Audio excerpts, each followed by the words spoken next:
Olá pessoal, Fábio Akita. Desculpem por ter pulado algumas semanas. Eu vou tentar voltar com episódios semanais e dessa vez me fizeram uma pergunta meio difícil.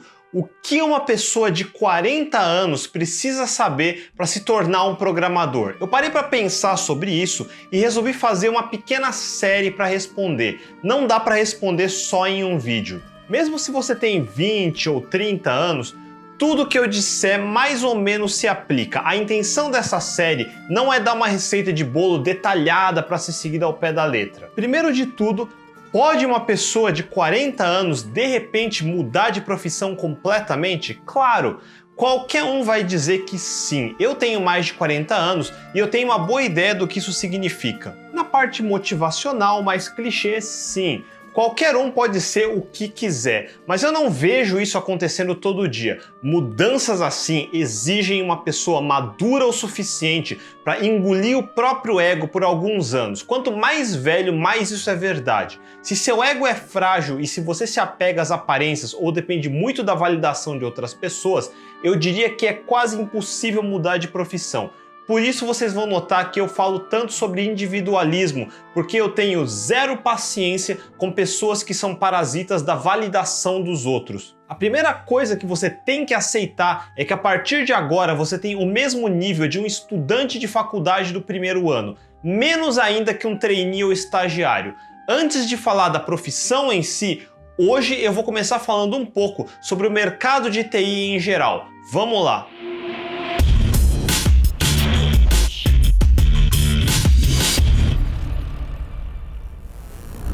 O mercado de tecnologia, no geral, é altamente competitivo. Anos no mesmo emprego não tem muito valor. O que tem valor é sua capacidade de resolver problemas. O fato de ser um mercado não regulamentado traz como vantagem que se você realmente for bom, você avança e quem é acomodado fica para trás. É um mercado ainda razoavelmente meritocrático. O código não se importa com seu gênero, sua raça ou sua posição social. Código é código. Ou você resolve o problema melhor que os outros, ou alguém vai resolver melhor que você. E não importa se você acha que vale mais, você normalmente ganha o que merece. É exatamente por isso que tecnologia sempre foi um terreno fértil, porque a gente está cagando para status quo. Se você acha que ganha mal nesse mercado e não é valorizado, é um problema seu e só seu, que não consegue enxergar as centenas de oportunidades que existem. E eu não estou dizendo fora do seu emprego, tenho certeza que a maioria sequer olha ao redor para ver o que tem. E você acha que pode fazer melhor que seu empregador? Cadê você abrindo sua própria empresa e fazendo melhor então? Não precisa de certificação, não precisa de nenhuma licença especial para operar, não existe CREA, não existe CRM, não existe OAB, não existe me pague primeiro que eu mostro o que posso fazer. Só existe eu sou melhor que você e posso provar. Portanto, nesse mercado, as empresas não têm um padrão regulamentado para seguir, todas são diferentes. A gente tende a seguir algumas boas práticas muito óbvias, mas no geral cada empresa estrutura sua área de tecnologia como quiser. Então só porque você viu sendo feito de um jeito numa empresa, se outra fizer diferente, não quer dizer nem certo nem errado. Você precisa ver o histórico de resultados reais, não o que aparece só na propaganda e muito menos em eventos. Não seja arrogante de achar que sabe tudo, especialmente no começo de carreira. Você ainda não sabe nada. Em 5 anos, talvez, vai começar a entender a dinâmica do mercado como um todo. É muito fácil tirar conclusões precipitadas olhando para o seu próprio umbigo, então aprenda a ter paciência primeiro. Claro, eu estou dizendo isso conceitualmente e generalizando. Localmente, você sempre tem lugares que vão praticar do jeito corporativista ou até monopolista, mas se fizer isso muito tempo, um novo concorrente vai aparecer do lado, ser mais eficiente, mais barato e aí já era. Um mercado livre ou semi-livre no nosso caso, autorregulado, tende a convergir para o lado certo, premiando quem é mais eficiente e punindo quem não é. Não existe segurança se você for acomodado ou incompetente. Você só vai ficar pulando de galho em galho até não ter mais lugar para você. Mesmo um país de leis trabalhistas toscas e medievais como o Brasil não vai segurar gente incompetente no mesmo lugar por muito tempo. Programação, no geral, não é uma profissão de procedimento, mas sim uma profissão de prática. Mas eu vou explicar mais sobre isso em outro vídeo. Como eu disse, nosso mercado não é regulamentado e os critérios para projetos e empresas públicas costumam ser altamente defasados e ineficientes, então nunca servem de referência para muita coisa no mundo de verdade. Não existe uma ordem pré-definida nem critérios totalmente objetivos. E isso é sensacional. Eu sempre pude dar um passo para trás para poder dar dois para frente. Quando eu trocava de emprego, eu aceitava ganhar menos por uma oportunidade em algo que eu não tinha experiência, porque tinha confiança que ia aprender rápido e compensar esse passo para trás muito rápido, justamente porque não existe carreira pré-definida para gente. Se você for devagar, inseguro e ineficiente, nunca vai sair do lugar. Dentro da nossa indústria, existem diversos tipos de empresa e, repetindo, aviso que é impossível detalhar cada uma só num episódio, então eu vou de propósito cometer o pecado de generalizar. Lógico que existem exceções, mas eu quero dar um panorama geral a partir do meu ponto de vista, não levem tudo ao pé da letra. Se alguém quiser complementar ou mesmo descrever exceções ao que eu vou dizer, fiquem à vontade nos comentários abaixo.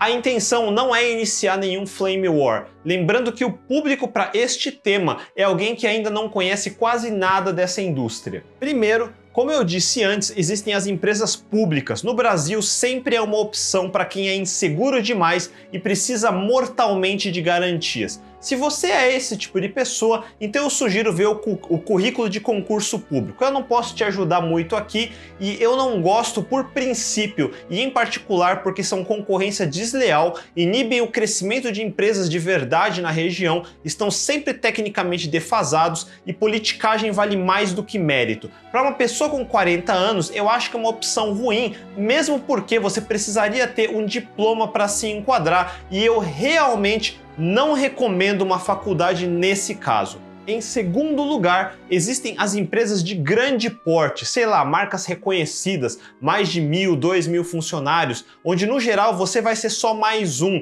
e vai ter que engajar numa hierarquia rígida e provavelmente viciada em politicagem. Para programadores vai existir a constante manutenção do que chamamos de sistemas de back-office, literalmente os sistemas que ficam por trás dos processos de todos os departamentos da empresa, financeiro, compras, recursos humanos, atendimento ao cliente e assim por diante. Você pode passar a vida inteira só criando relatórios, ajustando uma regra de negócio nova ou atendendo alguma nova legislação ou um formulário novo e nunca vai sair muito disso. Não é necessariamente ruim e eu acho até importante conhecer uma dessas por dentro, mas não ficar tempo demais para não se tornar defasado. Nessa categoria você encontra empresas de todas as indústrias, seja sistema administrativo de um hospital, de uma fábrica automotiva, do setor agrícola, comércio exterior e por aí vai. Se você precisa ter alguma coisa estruturada ao redor, pode ser uma boa opção para começar. Em terceiro lugar, existem as empresas mais desejadas, vamos assim dizer, as famosas empresas de produtos.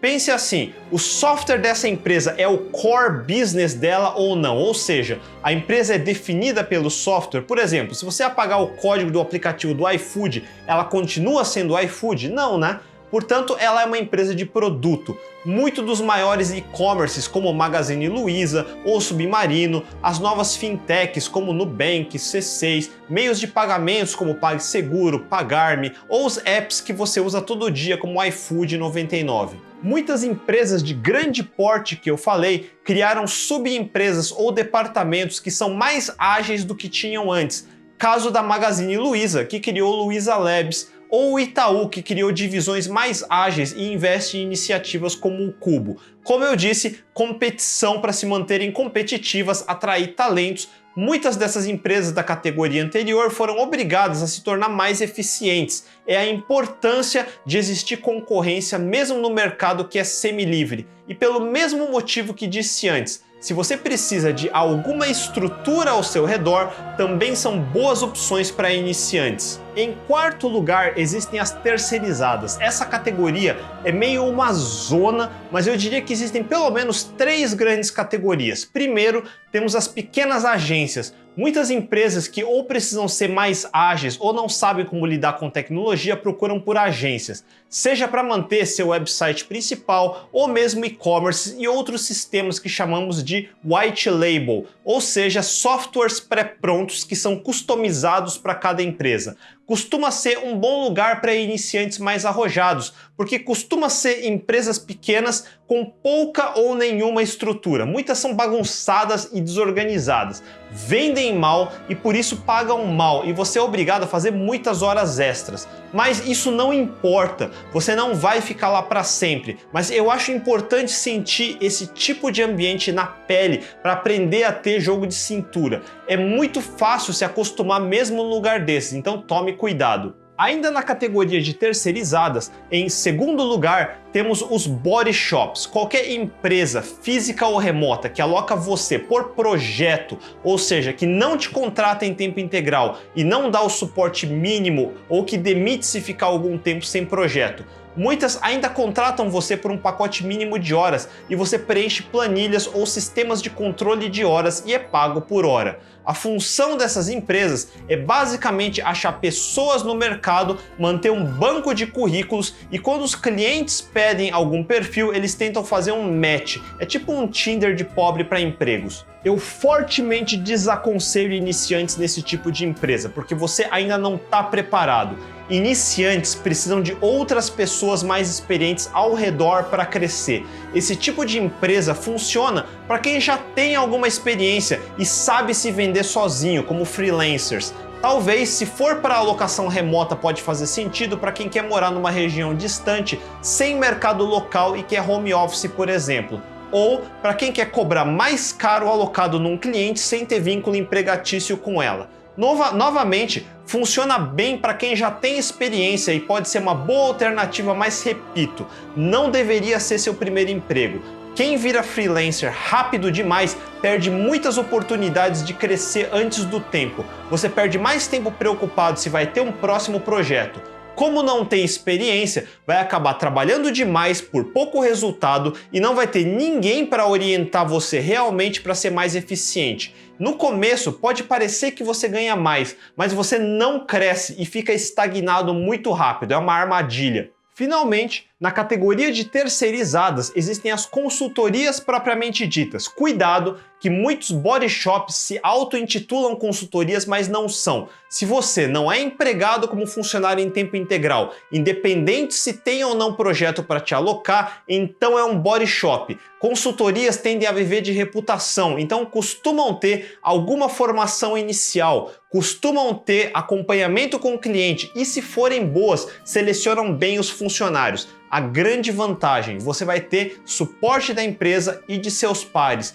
e vai ter a oportunidade de trabalhar com diversos tipos diferentes de clientes e projetos de todas as categorias que mencionei anteriormente. Mesmo as famigeradas fábricas de software não deixam de ser consultorias, elas vendem um processo mais estruturado e com menos margem para você ter autonomia, mas para iniciantes vale a pena se eles oferecem algum treinamento e mínimo de segurança. Resumindo, no geral eu falei que o mercado é dividido em pelo menos 4 grandes categorias. As empresas públicas, as grandes empresas com manutenção de sistemas back-office, as tech startups ou grandes empresas com produtos ou departamentos de inovação e as terceirizadas. E nas terceirizadas, temos pelo menos 3 tipos diferentes de terceirização.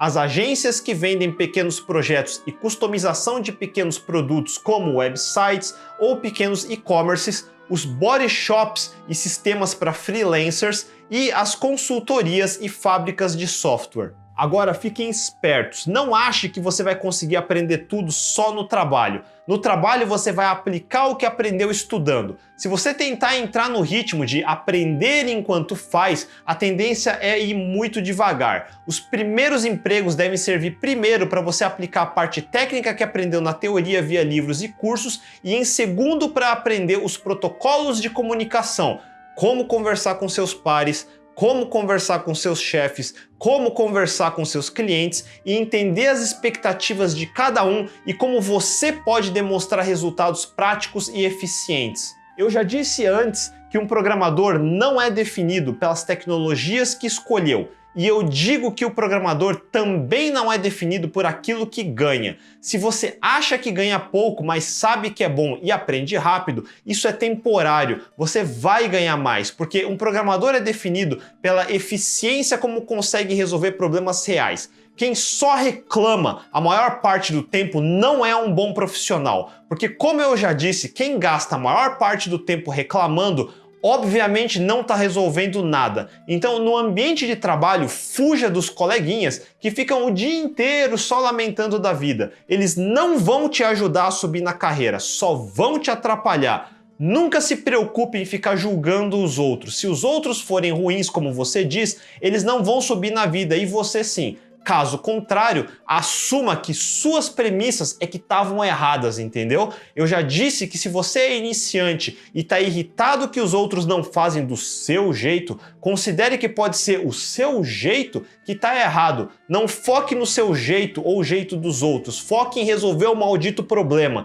E se não tem solução, solucionado está, pule para o próximo problema. Dê preferência a empresas que te contratam do jeito certo. Apesar de eu odiar a CLT, a lei vigente é CLT, então temos que cumpri-la. A lei trabalhista mudou ano passado e agora permite contratar PJs para funções principais da empresa. Mas saiba identificar quando uma empresa oferece a opção de PJ só para te pagar menos ou quando ela faz isso realmente para te repassar mais. Na dúvida, dê preferência a quem contrata CLT cheio, com carteira assinada, 13º, férias e benefícios como plano de saúde e vale-refeição.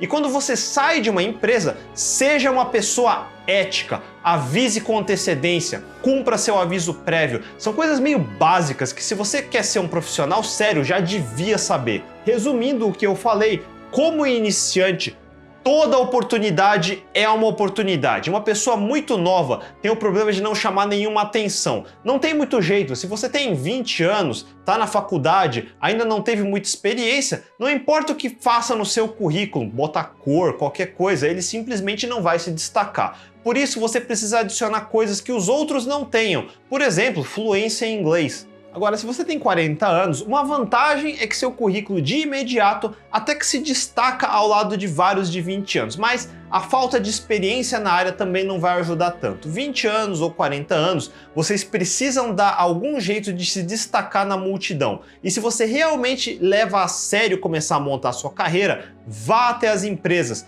procure as pessoas, não fique passivamente só esperando alguém te ligar. Entenda que o mercado de trabalho tem excesso de programador iniciante e falta programador realmente bom. Existe uma saturação de gente que customiza e-commerce, que se diz front-end, freelancers que não são tão bons e todo mundo saiu da faculdade sabendo algum Java, algum .NET. Então, além da idade, você vai estar no bolo onde tem mais gente, onde a reputação da categoria é a mais baixa e, portanto, é onde se paga pior. Obviamente isso faz sentido, por isso eu digo que iniciantes não devem se preocupar com o salário, porque realmente tanto faz nessa etapa. Agora você precisa sim querer sair do bolo da maioria e ir para a camada mais escassa, onde as empresas estão competindo por você e oferecendo valores maiores. Mas você acha que você vai para essa camada só por causa dos seus olhos azuis? Porra nenhuma, você precisa começar a passar por várias empresas da camada mais baixa, agências, body shops, empresas tradicionais e ir acumulando boas referências, boas experiências e networking de verdade. Aliás, networking não é só ir em evento, trocar cartão e adicionar no LinkedIn. Sabe o que eu faço com panfleto e cartão de evento? Eu jogo tudo no lixo, desculpa, mas eu nunca usei para nada. Networking de verdade começa no seu emprego, no seu projeto, no seu cliente, você constantemente demonstrando capacidade de resolver problema, consistentemente ao longo do tempo, de tal forma que as pessoas começam a contar com você. Quando seus pares saem do grupo que você tá e vão para outro lugar, eles vão lembrar de você. Não se esqueça, o estagiário de hoje pode ser o diretor de amanhã, isso já aconteceu comigo. Muita gente que eu conheci como júnior ou mesmo estagiário, hoje viraram gerentes de projeto, diretores, CTOs ou mesmo fundadores das próprias empresas. Isso é networking, acesso a pessoas de influência porque eles confiam em você e não porque você adicionou no LinkedIn. Não pense em salário nos primeiros anos, porque é uma conta inútil, a menos que você planeje ficar só na camada baixa. Pense só em estudar sem parar e trabalhar sem parar para conseguir subir da base da pirâmide para o meio e depois para o topo. Se for fazer conta, faça a conta mais óbvia. Oferta e procura. Quanto mais oferta existe, menor o valor. No começo você acaba precisando ir para onde a maioria está, porque não tem muita opção mesmo, mas deixe a maioria para trás o quanto antes. Não se conforme por muito tempo, não se acostume com validação. Seja mais esperto e veja onde está mais escasso. Com certeza é escasso porque é difícil, mas você não quer ganhar mais? Em termos de remuneração, todo mundo só pensa no tempo zero, o T0, mas esquece do delta T, o resto do caminho. Quem pensa errado fica toda hora procurando validação, só tenta pegar atalhos e reclama mais do que faz, vai desacelerando. É mais ou menos como nesse gráfico. Quem tem paciência, estuda, fica quieto e ouve, faz mais do que fala e não dá muita bola para o que os outros ficam julgando, tende a ter um começo mais difícil, mas em pouco tempo é isso que acontece. Entenderam? É só uma questão de tempo, o tal do delta T. Bom, nesse primeiro episódio eu queria explicar um pouco como se divide o mercado e uma visão bem geral do que esperar. No próximo episódio, eu quero falar mais especificamente sobre o papel do programador e como começar quase do zero. O que é ser um programador? Não percam os próximos episódios e para isso assinem o canal e cliquem no sininho. Se curtiram, mandem um joinha e discutam nos comentários abaixo. A gente se vê semana que vem. Até mais!